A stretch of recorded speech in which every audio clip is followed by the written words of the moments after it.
found. So I got under the car to look at where I might be losing some brake fluid, because I still am having brake problems. Looks like I'm still losing some brake fluid.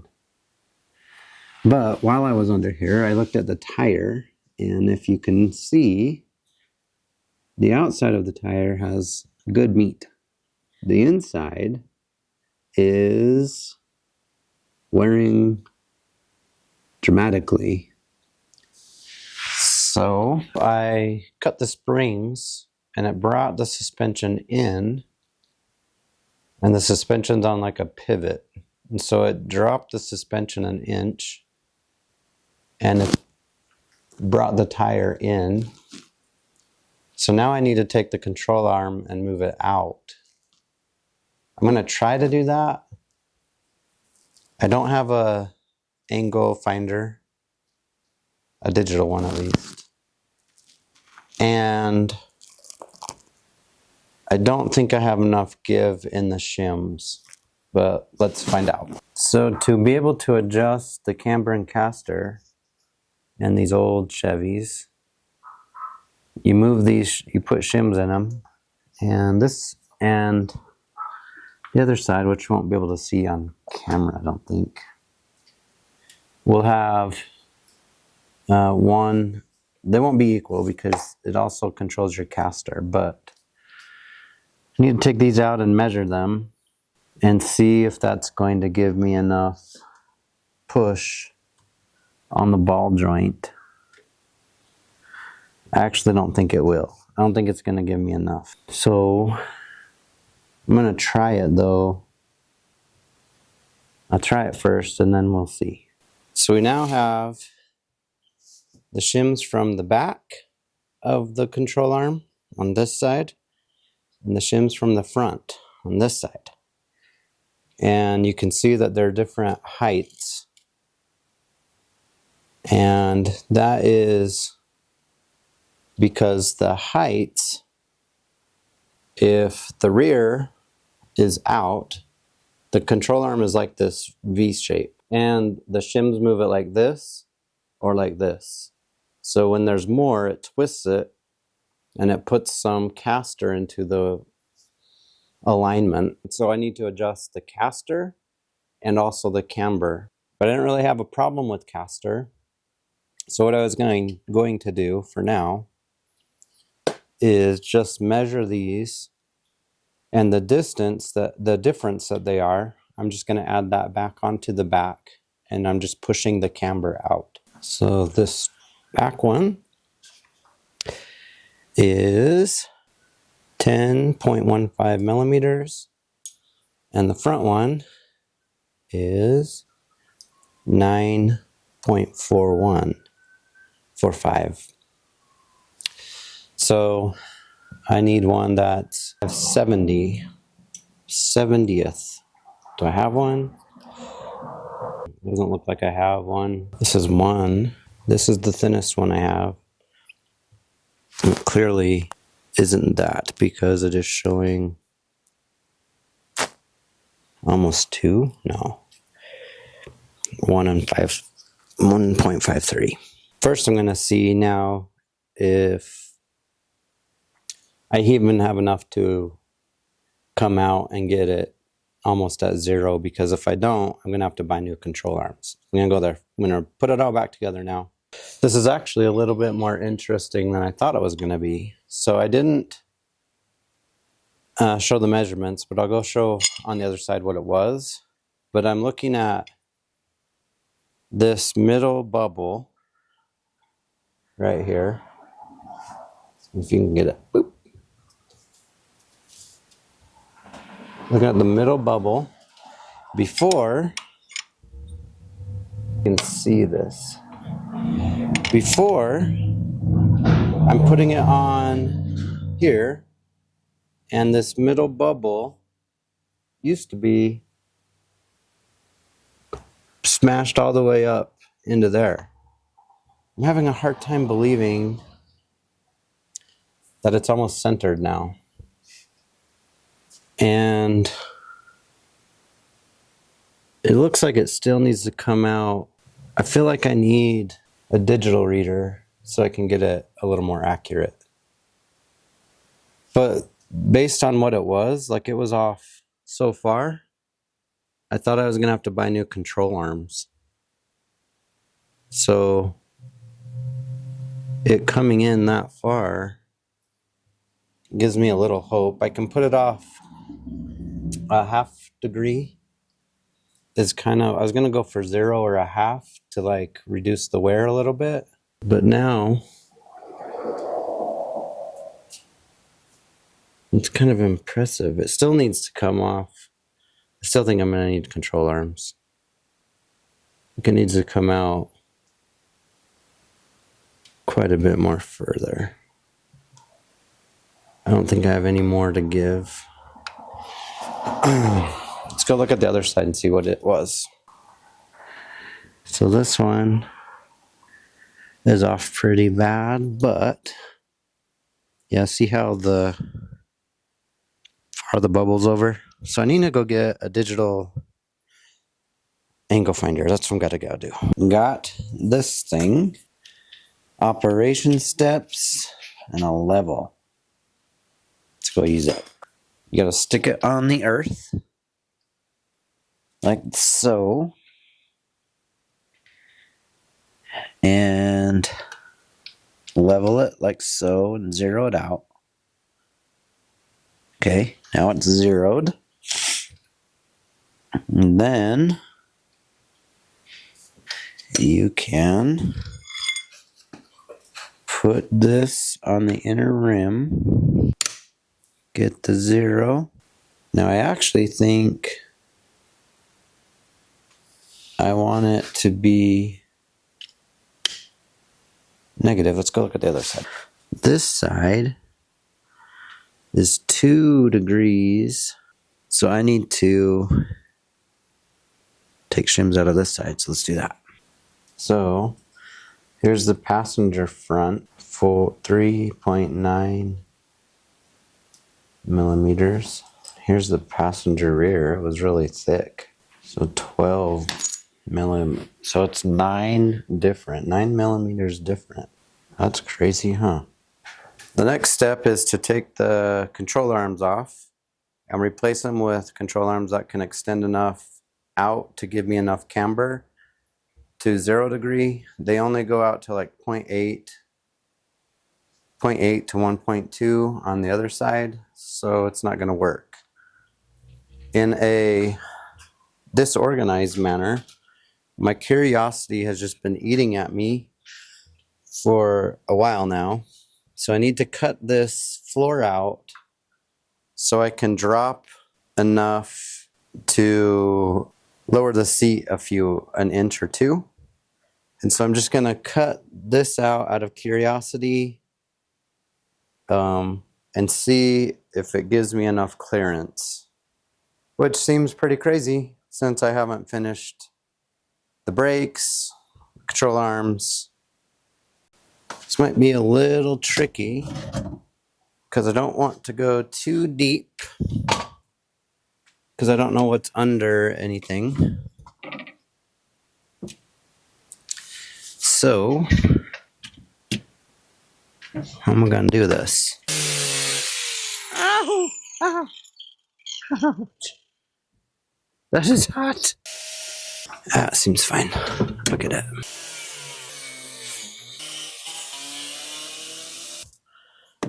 Looks like it's off. That's good. Yeah. Ooh, what a good cut. Keep this in case I have to fiberglass it back in. Because I just ruined my car. Let's see.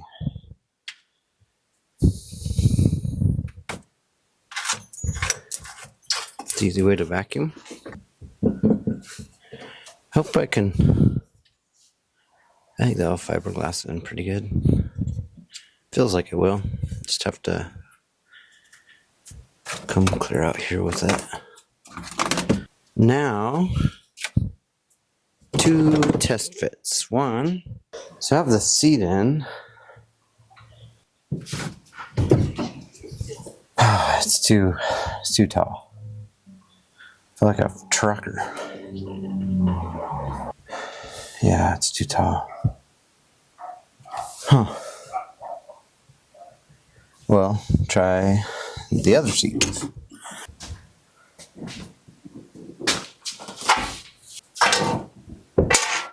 Ooh. Yes. Look at that.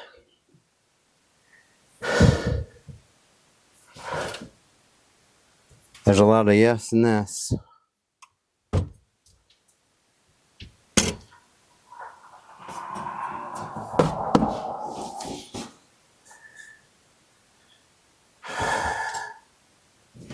Yeah, I think this is the answer. I wish this had more side support though. That feels like the answer though. By way of what I am doing, I made this little template and put the seat bolt holes for measurement. I then used the template to mark where roughly it goes, and then I did some fitment and finally got it to where I exactly want it. Not too sure what to do next. Look at these new adjustable control arms. These are going to be great. For a reference, let's see. So I needed to get maybe an inch more out of them. If we put that there.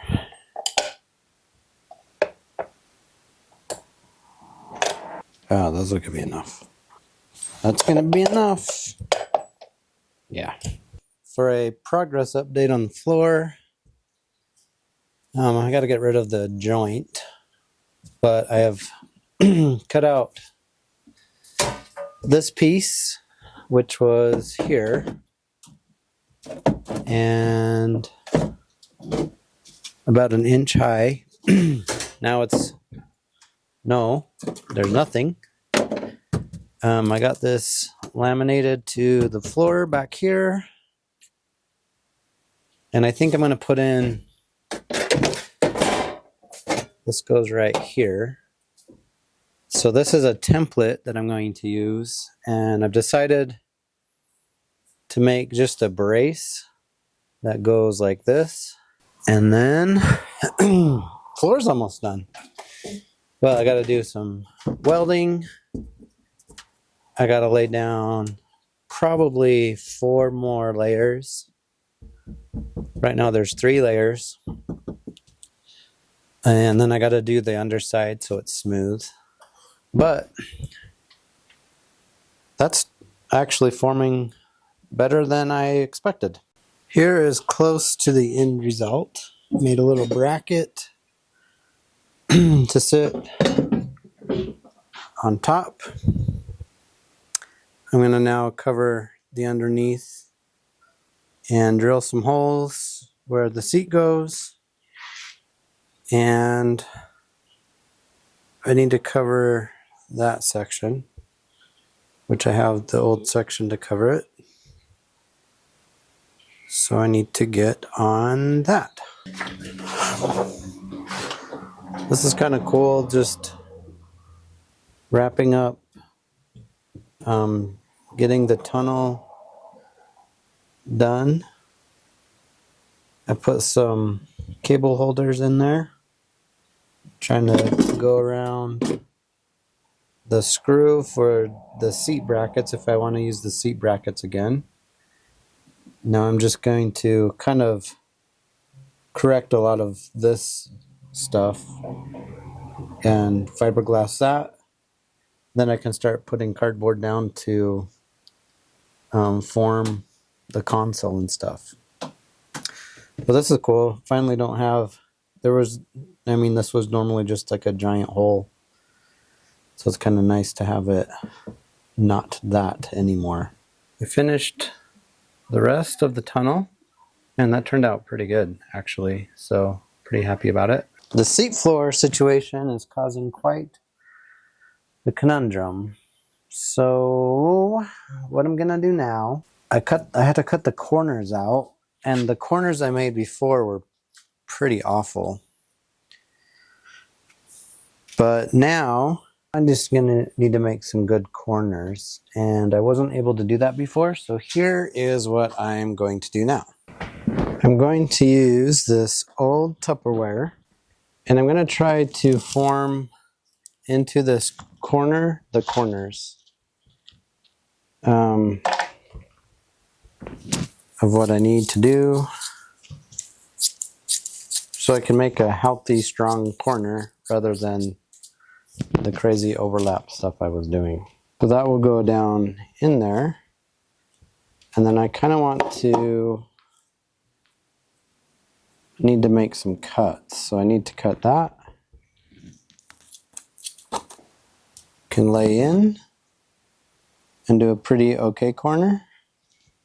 Then I'll do the same to the other side. And hopefully, I'm using the Tupperware because hopefully the resin won't stick to it. Those will dry, and we'll put them in there somehow. That is the new plan.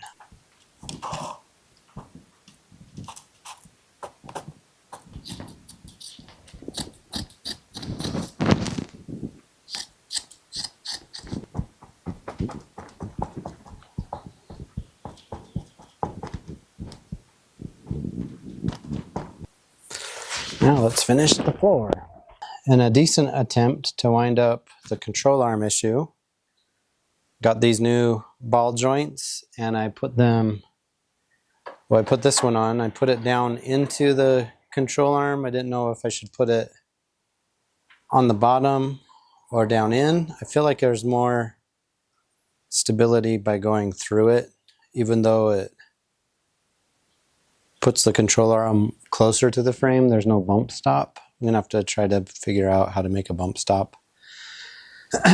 But for now, I connected the arm to the ball joint. The ball joint's tight. These are tight. These are not supposed to be tight until after you're done. Now I just got to tighten the nut on this and then put the cotter pin through so it won't unwind. So now we got to figure out the best method to tighten that up if it's not there already. This side should be done.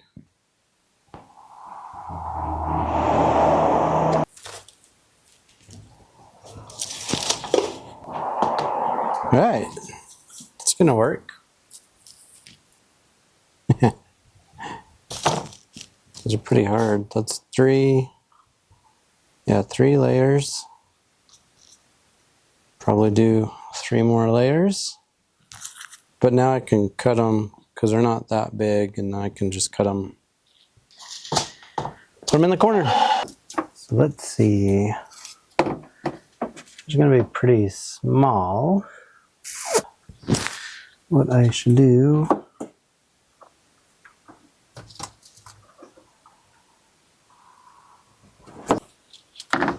make those cuts. I just finished up the seat installation. Quite a big learning process of cutting the fiberglass multiple times and getting it set right. From what I learned there, it's going to make that side significantly easier and quicker. But now that I have that seat in, I'm going to get the wheel on and finish up the alignment. But I'm not going to do that in this video because I don't want to drop the car off the stand yet. Over there I have some exhaust that came, so next video I'm going to build an exhaust for it, and then I'll lower it down and see if the brakes work, the alignment works, and the exhaust works. So that's it for now. Kind of a bunch of nothing, but we'll get on with it.